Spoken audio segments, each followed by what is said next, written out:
ஸ்ரீலீலாவை தொடர்ந்து ஏஐ ஆபாச எடிட்டுக்கு எதிராக கொந்தளித்த நிவேதா தாமஸ். இதை எப்படி தடுப்பது?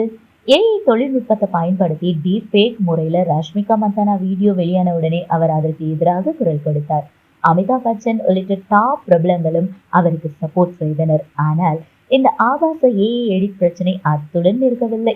தொடர்ந்து பூதாகரமாக சாய் பல்லவி, அனுபமா பரமேஸ்வரன், ஸ்ரீலீலா, சமந்தா, தமன்னா மட்டுமின்றி புதியதாக ஹீரோயின் ஆகியுள்ள சின்ன பொண்ணு சாரா அர்ஜுன் என பல நடிகைகளை பலிகளாக ஆக்கியுள்ளது.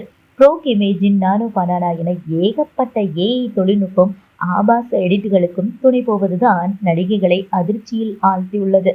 இது சினிமா நடிகைகளை தாண்டி நம்ம வீட்டு பெண்களையும் பாதிக்கும் என்கிற அடிப்படை அறிவு கூட இல்லாமல் சில விஷமாவாதிகள் தொடர்ந்து ஏஐ மூலம் நடிகைகளின் ஆபாச புகைப்படங்களை உருவாக்கி காம இச்சையை தீர்த்தும் பரப்பியும் வருகின்றனர். இந்நிலையில் சேலை அணிந்து போட்டோ போட்ட நிவேதா தாமஸின் புகைப்படங்களையும் மோசமான ஏஐ வீடியோவாக மாற்றிய நிலையில் அதற்கு எதிராக குரல் கொடுத்துள்ளார்.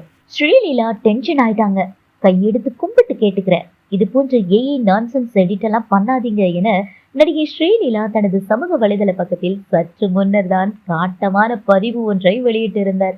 ஏஐ தொழில்நுட்பத்தை நல்ல விஷயத்துக்கு பயன்படுத்தாமல் கெட்ட விஷயத்துக்கு சர்வ சாதாரணமாக பயன்படுத்துகின்றனர்.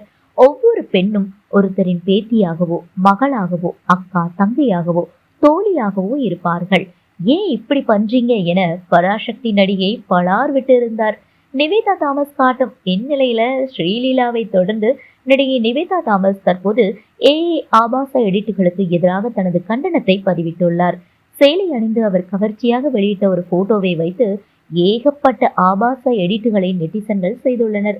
மேலும் நிவேதா தாமஸ் சேலையை கலற்றி நிற்பது போன்ற ஏஐ வீடியோக்களையும் நெட்டிசன்கள் உருவாக்கி அதிகம் பரப்பி வரும் நிலையில் உடனடியாக அதையெல்லாம் நீக்கவில்லை என்றால் சட்டப்படி உரிய நடவடிக்கை எடுப்பேன் என நடிகை நிவேதா தாமஸ் எச்சரித்துள்ளார்.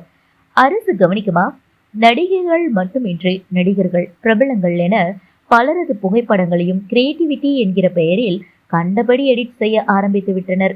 ஹீரோக்களையும் ஹீரோயின்களையும் வைத்து அவர்களுக்கு சம்பளமே கொடுக்காமல் ஆல்பம் பாடல்களை எல்லாம் உருவாக்கி ஏஐ கிரியேட்டர்கள் சம்பாதிக்க தொடங்கிவிட்டனர்.